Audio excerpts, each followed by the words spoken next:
क्या होता है जब इंसानियत किसी देश की सरहदों और अमीरी गरीबी की दीवारों से ऊंची हो जाती है? क्या एक साधारण से इंसान की छोटी सी ईमानदारी किसी की पूरी दुनिया को बिखरने से बचा सकती है? ये कहानी एक ऐसे ही मामूली टैक्सी ड्राइवर की है जिसकी जेब भले ही खाली थी, लेकिन उसका ज़मीर दौलत से कहीं ज्यादा अमीर था। और एक ऐसी विदेशी महिला की है जो हजारों मील दूर एक अनजान देश में अपनी पहचान खोकर पूरी तरह से लाचार और बेबस हो चुकी थी। जब कई दिनों की नाकाम कोशिशों के बाद पुलिस और दूतावास भी उसकी मदद नहीं कर पाए और वो अपनी सारी उम्मीदें खो चुकी थी, तब वो टैक्सी ड्राइवर किसी फरिश्ते की तरह उसका खोया हुआ पासपोर्ट लेकर उसके सामने आ खड़ा हुआ। लेकिन कहानी यहां खत्म नहीं होती। उस महिला ने उस ड्राइवर की ईमानदारी के बदले में उसे पैसे नहीं, बल्कि एक ऐसा तोहफा दिया, एक ऐसा सम्मान दिया जिसे देखकर ना सिर्फ उस ड्राइवर के बल्कि हर उस इंसान के होश उड़ गए जो ये मानता है कि दुनिया से अच्छाई खत्म हो चुकी है। ये कहानी उस ईमानदारी, उस कृतज्ञता और उस अप्रत्याशित चमत्कार की है जो आपकी आंखों को नम कर देगी। दिल्ली, भारत का दिल, एक ऐसा शहर जो अपने अंदर सदियों का इतिहास और करोड़ों की आबादी समेटे हुए है। इसकी चौड़ी सड़कों पर जहां महंगी विदेशी गाड़ियां हवा से बातें करती हैं, वहीं इसकी तंग गलियों में जिंदगी आज भी किसी पुरानी धीमी रफ्तार वाली फिल्म की तरह चलती है। यह शहर किसी के लिए सपनों का आशियाना है, तो किसी के लिए एक अंतहीन भूल भुलैया। ऐसी ही एक भूल भुलैया में खो गई थी जैस्मिन वाइट, लंदन की रहने वाली 30 साल के एक युवा महिला जो पेशे से एक मशहूर वाइल्ड लाइफ फोटोग्राफर थी। जैस्मिन भारत के राष्ट्रीय उद्यानों की तस्वीरें लेने के अपने सपने को पूरा करने के लिए यहां आई थी। राजस्थान के रेगिस्तान से लेकर केरल के हरे भरे जंगलों तक उसने पिछले एक महीने में भारत की अद्भुत खूबसूरती को अपने कैमरे में कैद किया था। उसका सफर अब अपने आखिरी पड़ाव पर था। दिल्ली से 2 दिन बाद उसकी वापस लंदन की फ्लाइट थी। वो दिल्ली के इतिहास और यहाँ के लजीज खाने का अनुभव करने के लिए यहाँ रुकी थी। लेकिन दिल्ली ने उसके लिए कुछ और ही सोच रखा था। उस शाम जैस्मिन चांदनी चौक की भीड़-भाड़ वाली गलियों में घूमकर खरीदारी करके वापस अपने होटल, जो कनॉट प्लेस के एक पॉश इलाके में था, के लिए निकली। उसने एक पीली काली टैक्सी ली। सफर के दौरान वो अपने कैमरे में खींची हुई तस्वीरों को देख रही थी, अपने परिवार को याद कर रही थी और वापस घर जाने के ख्याल से खुश हो रही थी। होटल पहुंचकर उसने मीटर के हिसाब से पैसे दिए, ड्राइवर को धन्यवाद कहा और अपने कमरे में चली गई। अगली सुबह जब वो अपनी पैकिंग कर रही थी तो उसने हैंडबैग खोला ताकि वो पासपोर्ट और टिकट निकालकर संभाल कर रख सके। लेकिन बैग के अंदर पासपोर्ट नहीं था। एक पल के लिए तो उसे लगा कि शायद उसने कहीं और रख दिया होगा। उसने पूरा कमरा छान मारा, बिस्तर के नीचे, अलमारी में, बाथरूम में, सूटकेस के हर कोने में, लेकिन पासपोर्ट कहीं नहीं था। उसे वो टैक्सी की यात्रा याद आई। शायद टैक्सी में ही गिर गया हो। लेकिन अब उस टैक्सी को कहां ढूंढा जाए? उसे ना तो टैक्सी का नंबर याद था, न ही ड्राइवर का चेहरा। जैस्मिन घबराई हुई हालत में होटल के मैनेजर के पास भागी। मैनेजर ने उसे सांत्वना दी और तुरंत पास के पुलिस स्टेशन में रिपोर्ट लिखवाने की सलाह दी। जैस्मिन ने वैसा ही किया। पुलिस ने रिपोर्ट तो लिख ली, लेकिन उनके चेहरे के भाव बता रहे थे कि दिल्ली जैसे बड़े शहर में एक गुम हुए पासपोर्ट को ढूंढना भूसे के ढेर में सुई खोजने जैसा है। फिर शुरू हुआ जैस्मिन का वो सफर जो किसी बुरे सपने से कम नहीं था। उसने ब्रिटिश दूतावास से संपर्क किया। उन्होंने उसे बताया कि नया इमरजेंसी यात्रा दस्तावेज बनने में कम से कम 1 हफ्ता लग सकता है और उसके लिए उसे कई तरह की कागजी कार्रवाइयों से गुजरना पड़ेगा। उसकी फ्लाइट कल की थी। वो किसी भी कीमत पर उसे छोड़ना नहीं चाहती थी। लंदन में उसकी माँ बीमार थी और उसका वहां पहुंचना बहुत जरूरी था। दिन गुजरने लगे। 1 दिन, 2 दिन, 3 दिन। जैस्मिन का हर दिन पुलिस स्टेशन, दूतावास और दिल्ली की सड़कों पर भटकते हुए गुजरता। वो हर उस जगह गई जहां वो उस दिन गई थी। उसने हर टैक्सी वाले से पूछा, हर दुकानदार को अपनी तस्वीर दिखाई, लेकिन कोई नतीजा नहीं निकला। वो एक अनजान शहर में बिना अपनी पहचान के कैद होकर रह गई थी। उसकी आंखों से नींद और चेहरे से मुस्कान गायब हो चुकी थी। वो घंटों अपने होटल के कमरे में बैठी अपनी मां की तस्वीर को देखकर रोती रहती। उसका रो रो कर बुरा हाल था। उसे भारत की वो खूबसूरती जिसे वो अपने कैमरे में कैद करके ले जा रही थी, अब एक डरावने सपने की तरह लग रही थी। दिल्ली के दूसरे छोर पर संगम विहार की एक घनी आबादी वाली तम गलियों में एक छोटा सा 2 कमरों का घर था। यह घर था रघु यादव का, 40 साल का एक टैक्सी ड्राइवर जिसकी जिंदगी का मीटर सुबह 4 बजे शुरू होता और देर रात को जाकर बंद होता था। रघु की दुनिया में उसकी पत्नी राधा और उसकी 2 बेटियां 8 साल की रिया और 5 साल की पिंकी थीं। रघु की जिंदगी एक कभी ना खत्म होने वाली जद्दोजहद थी। टैक्सी का किराया, घर का किराया, बेटियों की स्कूल की फीस, घर का राशन और राधा की दवाइयां, इन सब जरूरतों का बोझ उसके कंधों पर था। वो दिन रात मेहनत करता, दिल्ली की सड़कों पर अपनी पुरानी पीली काली एम्बेसडर टैक्सी दौड़ाता, लेकिन महीने के आखिर में उसके हाथ खाली ही रहते। लेकिन इतनी गरीबी के बावजूद रघु ने एक चीज कभी नहीं छोड़ी थी, और वो थी उसकी ईमानदारी। उसके पिता, जो खुद एक मामूली किसान थे, हमेशा कहते थे, बेटा रोटी चाहे सूखी खाना, लेकिन हमेशा हक और मेहनत की खाना। जमीर बेचकर कमाए हुए पैसे से पेट तो भर जाता है, पर नींद नहीं आती। ये सीख रघु के लिए किसी धर्म ग्रंथ से कम नहीं थी। उस शाम जब रघु ने जैस्मिन को चांदनी चौक से अपने होटल छोड़ा था, तो वो एक आम सवारी थी। उसे याद भी नहीं था कि उसने किसको कहाँ छोड़ा है।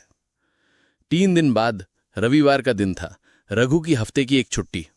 उसने सोचा कि आज अपनी टैक्सी की अच्छी तरह से सफाई कर ली जाए। वो अपनी बेटियों के साथ मिलकर गाड़ी धो रहा था। पिंकी पानी डाल रही थी, रिया कपड़ा मार रही थी और रघु वैक्यूम क्लीनर से अंदर की सफाई कर रहा था। जब वो पिछली सीट के नीचे सफाई कर रहा था, तो वैक्यूम क्लीनर में कुछ फंस गया। उसने हाथ डालकर उसे निकाला। वो एक गहरे नीले रंग की छोटी सी किताब थी। उस पर सोने के अक्षरों में कुछ अंग्रेजी में लिखा था। रघु दादा पढ़ा लिखा नहीं था, लेकिन उसने उस पर बने शेर के निशान को पहचान लिया। उसने उसे खोला। अंदर एक खूबसूरत सी विदेशी महिला की तस्वीर लगी थी।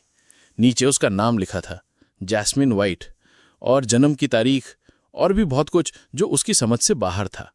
लेकिन वो एक चीज समझ गया था, ये कोई मामूली किताब नहीं थी, ये पासपोर्ट था।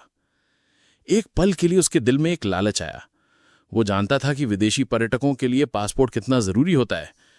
अगर वो इसे लौटाएगा तो उसे अच्छा खासा इनाम मिल सकता है, शायद इतना कि उसकी महीने भर की चिंताएं दूर हो जाएं।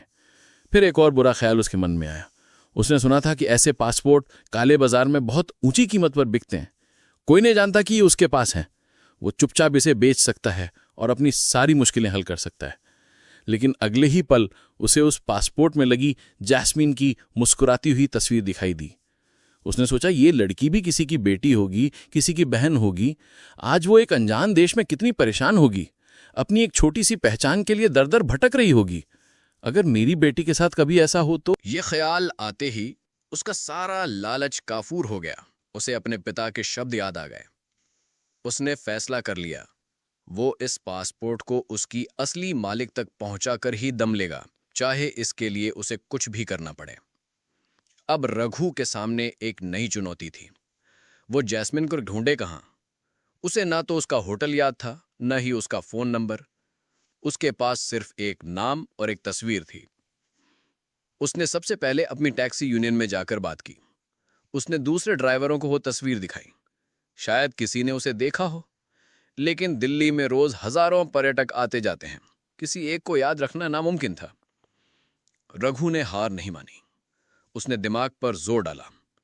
उसे याद आया कि उसने उस लड़की को चांदनी चौक के पास एक बड़ी सी कपड़े के दुकान के बाहर से बिठाया था और कनॉट प्लेस के आसपास किसी बड़े होटल में छोड़ा था।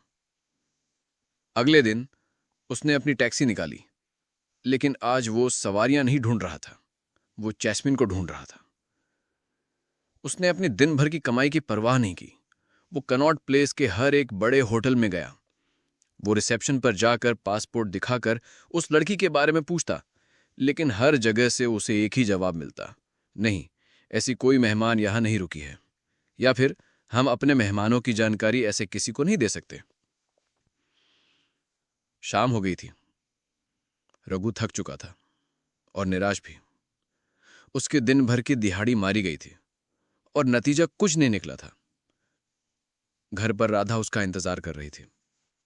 जब उसने राधा को पूरी बात बताई तो राधा ने उसे डांटा नहीं, बल्कि उसका साथ दिया। आपने सही फैसला किया है, किसी की अमानत लौटाना हमारा फर्ज है। आप चिंता मत कीजिए, वाहेगुरु कोई ना कोई रास्ता जरूर दिखाएंगे। अगली सुबह रघु एक नई उम्मीद के साथ फिर से निकला। आज उसने अपनी रणनीति बदली। उसने सोचा कि शायद वो लड़की पुलिस के पास गई हो। वो कनॉट प्लेस के पुलिस स्टेशन पहुंचा। वहां जाकर उसने ड्यूटी पर मौजूद इंस्पेक्टर को पासपोर्ट दिखाकर पूरी कहानी बताई। इंस्पेक्टर ने पासपोर्ट देखा और कंप्यूटर में कुछ चेक किया। हाँ, 3 दिन पहले एक ब्रिटिश नागरिक मिस जैस्मिन वाइट ने पासपोर्ट गुम होने की रिपोर्ट लिखवाई थी। हम भी उन्हें ढूंढने की कोशिश कर रहे हैं। इंस्पेक्टर ने रघु को ऊपर से नीचे तक देखा। उसे थोड़ा शक हुआ। तुम ये पासपोर्ट लेकर इतने दिन तक कहां थे? रघु ने ईमानदारी से सब कुछ बता दिया कि उसे ये कल ही अपनी गाड़ी की सफाई करते वक्त मिला था। इंस्पेक्टर ने कुछ और सवाल जवाब किए और जब उसे यकीन हो गया कि रघु सच बोल रहा है तो उसने रघु की पीठ थपथपाई। शाबाश, आज के जमाने में तुम जैसे ईमानदार लोग बहुत कम मिलते हैं। इंस्पेक्टर ने जैस्मिन के होटल का पता निकाला और एक कांस्टेबल को रघु के साथ भेज दिया। उधर होटल के कमरे में जैस्मिन अपनी सारी उम्मीदें खो चुकी थी। दूतावास से फोन आया था कि उसके इमरजेंसी दस्तावेज बनने में अभी भी 3-4 दिन और लगेंगे। वो सोफे पर बैठी खाली आंखों से बाहर देख रही थी। उसने भारत आने के अपने फैसले को 1000 बार कोसा। तभी उसके कमरे के दरवाजे पर दस्तक हुई। उसने दरवाजा खोला। सामने पुलिस की वर्दी में एक आदमी खड़ा था और उसके पीछे खड़ा था एक साधारण सा सांवले रंग का आदमी जिसके चेहरे पर एक अजीब सी झिझक और आंखों में एक गहरी ईमानदारी थी। वो रघु था। कांस्टेबल ने कहा, मैडम, क्या आप मिस जैस्मिन वाइट हैं? जी, जैस्मिन ने घबराई हुई आवाज में कहा। आपके लिए कुछ है। कांस्टेबल ने पीछे खड़े रघु को आगे आने का इशारा किया। रघु ने धीरे से अपनी जेब से वो नीले रंग की किताब निकाली और जैस्मिन की तरफ बढ़ा दी। जैस्मिन ने उस पासपोर्ट को देखा। एक पल के लिए उसे अपनी आंखों पर यकीन नहीं हुआ। वो सपना देख रही थी या ये हकीकत थी? उसने कांपते हाथों से पासपोर्ट लिया, उसे खोला। हां, ये उसी का था। उसकी तस्वीर, उसका नाम, वो पहचान जिसके बिना वो अधूरी थी, आज उसके हाथों में थी। वो अब और खुद को रोक नहीं पाई। वो वहीं जमीन पर बैठकर एक बच्चे की तरह फूट फूट कर रोने लगी। ये दुख के नहीं बल्कि खुशी और राहत के आंसू थे। रघु और कांस्टेबल चुपचाप उसे देखते रहे। थोड़ी देर बाद जब वो संभली तो वो उठी और उसने रघु के दोनों हाथ पकड़ लिए। उसकी आंखों में कृतज्ञता का एक समंदर उमड़ रहा था। Thank you so much. मुझे नहीं पता मैं आपका शुक्रिया कैसे अदा करूं। आपने मुझे मेरी जिंदगी वापस दी है। उसने तुरंत अपने बैग से अपना पर्स निकाला और उसमें रखे सारे पैसे, करीब 50,000 रुपए, निकालकर रघु को देने लगी। प्लीज इसे रख लीजिए, ये आपकी ईमानदारी के सामने कुछ भी नहीं है, लेकिन प्लीज मना मत कीजिए। रघु ने हाथ जोड़कर विनम्रता से पीछे हटते हुए कहा, नहीं मैडम, मुझे माफ कीजिए, मैं ये पैसे नहीं ले सकता। क्यों? जैस्मिन हैरान थी। मैडम, हमारे देश में मेहमान को भगवान का रूप माना जाता है और भगवान की मदद करके कोई कीमत नहीं वसूली जाती। मैंने सिर्फ अपना फर्ज निभाया है। आपकी आंखों में ये जो खुशी के आंसू हैं, मेरे लिए यही सबसे बड़ा इनाम है। ये कहकर रघु मुड़ा और चुपचाप वहां से जाने लगा। जैस्मिन वहीं खड़ी रह गई, हक्की बक्की सी। उसने अपनी जिंदगी में ऐसा इंसान नहीं देखा था। एक आदमी जो मुश्किल से अपना गुजारा करता है, वो बिना किसी झिझक के इतने सारे पैसे लेने से मना कर रहा है। उसकी ईमानदारी, उसका स्वाभिमान जैस्मिन के दिल को छू गया। उसने कांस्टेबल से पूछा, क्या आप मुझे इस आदमी के बारे में कुछ और बता सकते हैं? कांस्टेबल ने रघु की ईमानदारी की तारीफ करते हुए उसकी गरीबी और उसके परिवार के बारे में सब कुछ बता दिया। जैस्मिन ने उसी वक्त एक फैसला किया। वो इस इंसान की नेकी का बदला सिर्फ पैसों से नहीं चुकाएगी।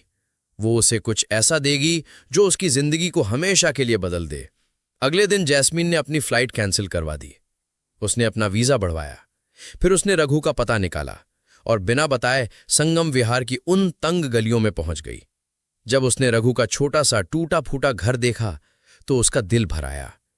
वो समझ गई कि रघु ने कितनी बड़ी कुर्बानी दी थी। रघु और उसका परिवार जैस्मिन को अपने घर के दरवाजे पर देखकर हैरान रह गए। जैस्मिन ने अंदर आकर कहा, रघु जी, अगर आप मेरा इनाम स्वीकार नहीं कर सकते तो क्या आप एक दोस्त का तोहफा स्वीकार करेंगे? रघु कुछ समझ नहीं पाया। जैस्मिन ने कहा, मैं जानती हूं कि आपकी 2 बेटियां हैं। मैं ये भी जानती हूं कि आप उनकी अच्छी पढ़ाई और अच्छी जिंदगी के लिए कितनी मेहनत करते हैं। मैं उनकी बेटियों की पढ़ाई की पूरी जिम्मेदारी उठाना चाहती हूं। मैं उनके नाम पर एक ऐसा ट्रस्ट बनाना चाहती हूं जिससे उनकी स्कूल से लेकर कॉलेज तक की और अगर वो चाहें तो विदेश में पढ़ने की भी सारी पढ़ाई का खर्च उठाया जाएगा। रघु और राधा को अपने कानों पर यकीन नहीं हुआ। उनकी आंखों से आंसू बहने लगे। रघु ने हाथ जोड़कर कहा, मैडम, आप ये क्या कह रही हैं? ये तो बहुत बड़ा। ये कुछ भी नहीं है रघु जी। आपने मुझे मेरी पहचान लौटाई है। मैं तो सिर्फ आपकी बेटियों के भविष्य को एक पहचान देने की कोशिश कर रही हूं। प्लीज मना मत कीजिएगा, वरना मुझे लगेगा कि आपने मुझे माफ नहीं किया। जैस्मीन की आवाज में कैसी सच्चाई थी कि रघु मना नहीं कर पाया। लेकिन कहानी यहीं खत्म नहीं हुई। जैस्मीन कई दिनों तक दिल्ली में रुकी। वो रघु के परिवार के साथ घुल मिल गई। उसने देखा कि रघु की टैक्सी बहुत पुरानी और खस्ता हालत में है। लंदन वापस जाने से एक दिन पहले वो रघु के घर फिर आई। इस बार उसके हाथ में एक चाबी थी। उसने वो चाबी रघु के हाथ में रखते हुए कहा, रघु जी, दिल्ली बहुत बड़ा शहर है और एक दोस्त को अपनी पुरानी गाड़ी में घूमते हुए देखकर मुझे अच्छा नहीं लगेगा। रघु ने हैरानी से पूछा, ये किस चीज की चाबी है मैडम? आपके नए बिजनेस की। जैस्मिन मुस्कुराई। उसने रघु को घर के बाहर आने को कहा। बाहर गली के कोने में 5 नई नवेली चमचमाती हुई टैक्सियां खड़ी थीं। ये सब, रघु की आवाज कांप रही थी। हाँ, ये अब आपकी हैं। आप सिर्फ एक ड्राइवर नहीं बल्कि एक छोटे से टैक्सी सर्विस के मालिक हैं। आप अपने जैसे और ईमानदार ड्राइवरों को काम पर रखिए और दिल्ली आने वाले हर पर्यटक को ये दिखाइए कि भारत और भारत के लोग कितने अच्छे हैं। रघु के पास कहने के लिए कोई शब्द नहीं थे। वो वहीं जमीन पर बैठ गया और उसकी आंखों से झरझर आंसू बहने लगे। उसने अपनी जिंदगी में कभी इतना बड़ा सपना भी नहीं देखा था। एक छोटी सी ईमानदारी ने आज उसे कहां से कहां पहुंचा दिया था। जैस्मिन वापस लंदन चली गई, लेकिन उसका और रघु के परिवार का रिश्ता हमेशा के लिए जुड़ गया। वो हर हफ्ते वीडियो कॉल पर रिया और पिंकी से बात करती, उनकी पढ़ाई के बारे में पूछती। रघु ने भी अपनी टैक्सी सर्विस का नाम जैस्मीन टूर्स एंड ट्रैवल्स रखा। उसकी ईमानदारी और अच्छी सर्विस की वजह से उसका काम जल्दी ही चल पड़ा। उसने कई और लोगों को रोजगार दिया। कुछ सालों बाद जब रिया ने स्कूल में टॉप किया और उसका दाखिला दिल्ली के सबसे बड़े मेडिकल कॉलेज में हुआ तो जैस्मिन खास तौर पर उससे मिलने के लिए लंदन से आई। उस दिन रघु ने अपनी बेटी को डॉक्टर के सफेद कोट में देखा और उस विदेशी महिला को देखा जो उसकी बेटी के सिर पर एक मां की तरह हाथ फेर रही थी, तो उसे लगा कि उसे दुनिया की सारी खुशियां मिल गई हैं। दोस्तों, ये कहानी हमें सिखाती है कि ईमानदारी एक ऐसा गुण है जिसका फल शायद देर से मिले, लेकिन मिलता जरूर है। रघु की एक छोटी सी नेकी ने ना सिर्फ एक इंसान की मदद की बल्कि उसकी अपनी पूरी जिंदगी को बदल दिया। ये कहानी हमें यह भी सिखाती है कि कृतज्ञता सिर्फ धन्यवाद कहने तक सीमित नहीं होती। सच्ची कृतज्ञता वो है जब आप किसी की जिंदगी पर एक सकारात्मक और स्थायी प्रभाव डालते हैं, जैसा कि जैस्मिन ने किया। उसने पैसे का दिखावा करने के बजाय एक इंसान के भविष्य को संवार दिया। इस वीडियो को एक लाइक जरूर करें। हमें कमेंट्स में बताएं कि आपको इस कहानी का सबसे भावुक पल कौन सा लगा। इस कहानी को ज्यादा से ज्यादा शेयर करें ताकि ईमानदारी और इंसानियत का यह संदेश हर किसी तक पहुंच सके। और ऐसी ही और दिल को छू लेने वाली सच्ची और प्रेरणादायक कहानियों के लिए हमारे चैनल को सब्सक्राइब करना ना भूलें। आपका बहुत बहुत धन्यवाद।